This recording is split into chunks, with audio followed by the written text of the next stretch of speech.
Video ini dipersembahkan oleh Bandung Study Club, Smart Friend, dan Khan Academy.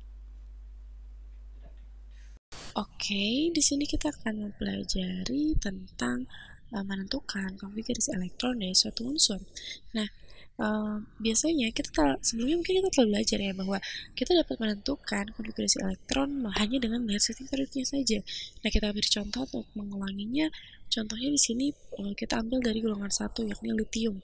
Litium memiliki nomor atom sebesar 3, yang artinya dia memiliki elektron sebesar 3. Nah, kita dapat lihat bahwa dia telah melewati lintasan pertama, jadi kita tuliskan sebagai 1s2, ya, dan dia berada pada posisi di periode 2, artinya dia melewati atau lintasan dia berada di periode 2, dan dia belum menyelesaikan S yang satu lagi karena nomor atomnya 3, artinya kita harus menjumlahkan konfigurasi elektronnya atau elektron keluarnya dengan sebesar 3. Kita lihat di sini bahwa untuk litium, gas mulia yang terdekat unsurnya yakni adalah helium. Nah, helium bisa kita anggap bahwa dia merupakan pelengkap dari 1s2. Artinya, kita tinggal menuliskan He dalam kurung 2s1 untuk melengkapi bagaimana cara penulisan dari litium itu sendiri. Nah, sekarang kita kasih contoh yang lain. Kita anggap saja bahwa terhadap ferum atau besi maksud saya. Nah, besi ini sendiri terdapat di golongan 3. Dia memiliki nomor atom 26. Kita dapat melihat di sini bahwa dia telah melewati Ar sebagai gas mulianya. Nah, kita dapat tuliskan di sini sebagai Ar. Ar sendiri memiliki 18 nomor atomnya. Nah, kita lihat di sini dia telah melewati periode keempat dari lintasan S. Maka dari itu kita dapat tuliskan 4s2 dan dia berada pada urutan ke-6 di blok D, yang artinya ketika kita melihat bahwa dia terdapat di periode 4 untuk grup D, kita menentukan koefisiennya dengan mengurangi 1. Ketika dia berada di periode 4, kita kurangi 1, jadi koefisien untuk D sendiri atau blok D sendiri adalah 3. Jadi kita dapat tuliskan di sini sebagai AR 4s2 3d6 atau agar lebih mudah atau lebih umum dituliskan sebagai AR 3D6 4S2 karena elektron terluar merupakan unsur dari blok S. Maksudnya lintasan terluar berada di unsur blok S. Nah, mungkin kita dapat menentukan berbagai macam atom lainnya dari sistem periodik ini. Sekarang di sini yang dapat kita diskusikan adalah ketika kita memiliki satu lintasan. Nah, di sini kita dapat menggambarkan orbitalnya atau lintasan tempat elektron itu berputar. Nah, misalnya di sini kita telah mengetahui bahwa 1s2 berbentuk bulatan. 2s2 kita gambarkan dengan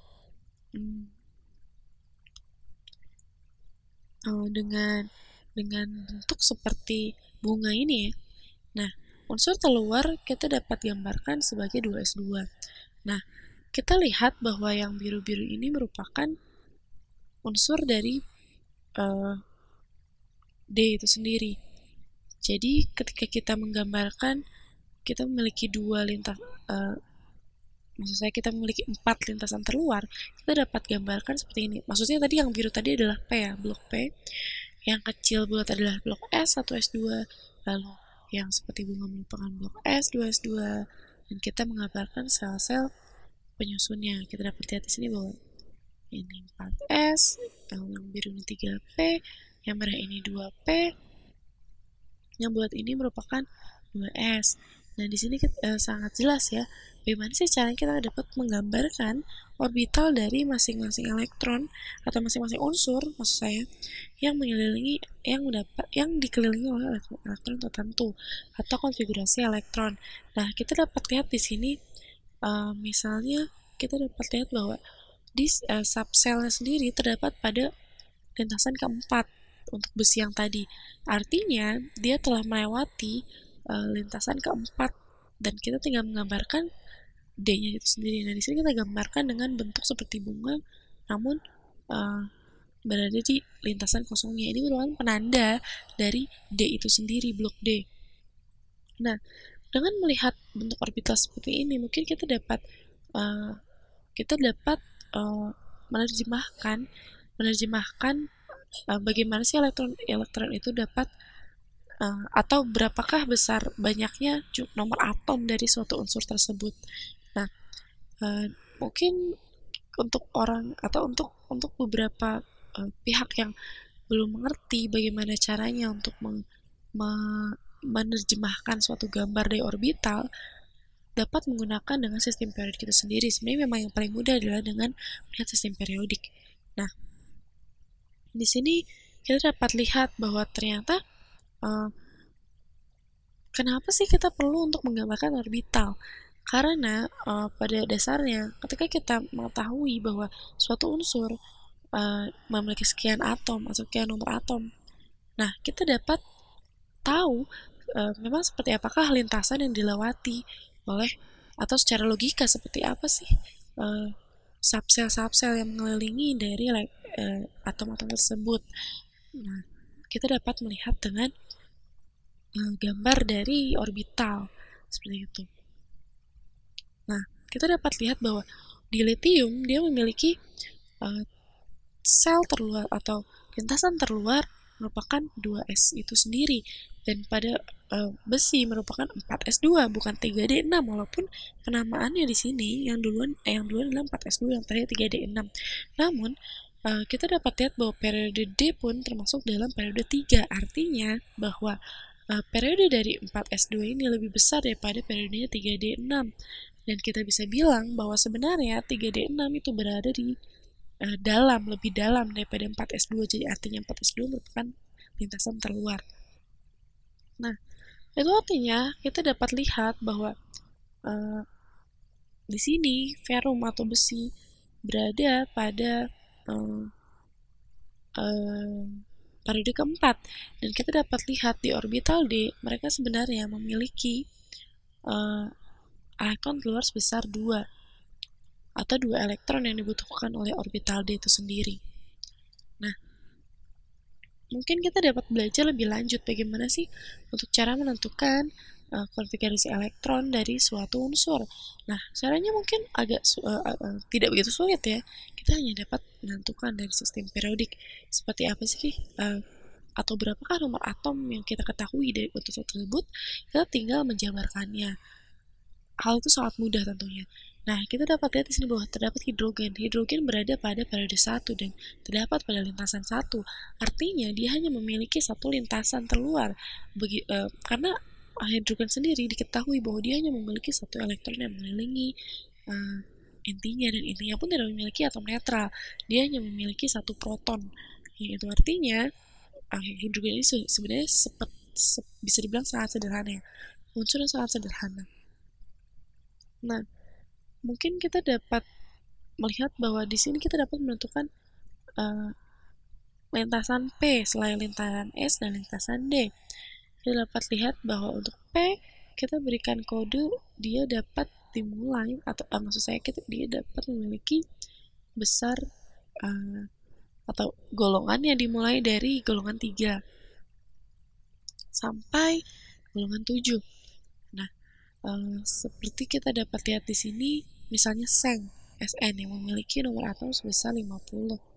Nah, mungkin ada yang sudah bisa mengira-ngira bagaimana caranya menentukan konfigurasi elektron dari Seng itu sendiri. Nah, kita dapat lihat bahwa unsur gas mulia terdekatnya atau yang pernah didalaminya merupakan kripton. Kripton sendiri memiliki nomor atom sebesar 36. Artinya, dia telah melewati 36 elektron terluar. Kita tinggal mengurangi 50 dengan 36, yakni nomor atom Sn dengan nomor atom Kr.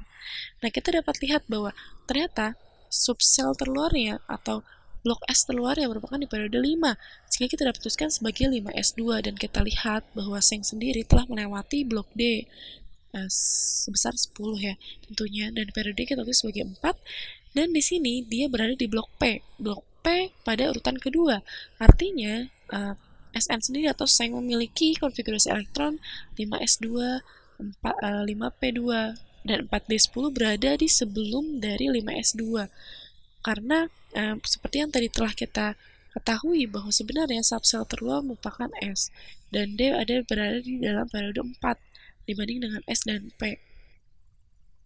Sebenarnya sangat-sangat mudah ya untuk menentukan konfigurasi elektron dari sebuah unsur. kita tinggal melihat dari sistem periodik sekali lagi unsur apa saja atau berapakah atau subsel yang manakah yang telah dilewati oleh unsur tersebut untuk menentukan konfigurasi elektronnya secara jelas. Nah, ketika kita memiliki hidrogen di sini, hidrogen berada di golongan 1A atau golongan alkali, logam alkali. Nah, hidrogen di sini memiliki satu elektron berlebih. Misalnya kita memiliki dua elektron, maksud saya dua hidrogen. Itu artinya bahwa terdapat dua atom positif yang saling berikatan, seperti pada air. Air memiliki atom oksigen yang menyeimbangkan dua atom hidrogen tersebut. Nah, kita contoh di sini terdapat fluorin. Fluorin berada di golongan 7A atau biasa kita sebut sebagai golongan halogen. Itu artinya fluorin memiliki atau dia membutuhkan satu elektron agar dapat mencapai keseimbangan. Nah, berbeda dengan karbon, karbon sendiri memiliki 4 elektron terluar atau elektron valensi. Nah, kita dapat menggambarkannya dengan tiap ujung-ujungnya. Nah, biasanya karbon ini sendiri tentunya membutuhkan 4 elektron kembali untuk dapat menyusun atau mencapai kestabilannya, menyusun elektronnya, memasangkannya lah ya, bisa kita bilang. Nah, jika misalnya kita telah memiliki 8 elektron, itu artinya unsur tersebut telah stabil. Nah, intinya setiap unsur-unsur yang berada pada sistem periodik, kecuali unsur dalam gas mulia, dia akan berusaha untuk mencapai keseimbangan, yakni dengan elektron valensi atau elektron terluarnya mencapai angka 8 elektron. Maka dari itu perlulah dipasangkan misalnya antara golongan 1A dengan golongan halogen yang 7A agar mendapat keseimbangan, karena keduanya memiliki atau yang satu memiliki satu atom hidrogen berlebih dan yang satunya lagi membutuhkan satu atom berlebih, maksudnya bukan hanya hidrogen ya. Nah, mungkin salah satu contohnya adalah hidrogen klorida, yakni atau kalium klorida ya. Atau di sini kita tahu bahwa kalium sendiri memiliki satu atom berlebih di elektron terluarnya. Satu elektron terlebih maksudnya di lintasan terluarnya. Sedangkan klorin dia memiliki 7 elektron berlebih di lintasan luarnya. Artinya kalium sendiri memiliki satu elektron berlebih, sedangkan klorin itu membutuhkan satu elektron dalam mencapai keseimbangan. Nah, mungkin kita dapat mengetahui bahwa ternyata sangat cocok ya jikalau K direaksikan dengan Cl, karena keduanya akan saling membagi elektron. Dan di sini kita dapat lihat bahwa klorin yang cenderung membutuhkan satu elektron akan mendapatkannya dari kalium, dan akan maka dari itu unsur tersebut akan mencapai keseimbangan. Nah, intinya ketika kita mau mencapai kestabilan, nah tidak ada kesempatan atau tidak perlu lagi elektron tersebut untuk mencari pasangannya. Nah, seperti itu ya mudahnya. Nah, karena dapat kita lihat bahwa elektron keluar itu ternyata sangat penting untuk penentuan apakah reaksi ketika satu unsur direaksikan dengan unsur lainnya akan membentuk atau akan menghasilkan satu unsur yang reaktif atau bersifat tertentu gitu.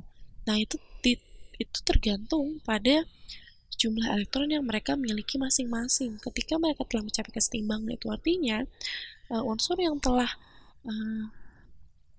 diciptakan atau telah digabungkan, dicampurkan, tentunya memiliki keistimewaan tertentu.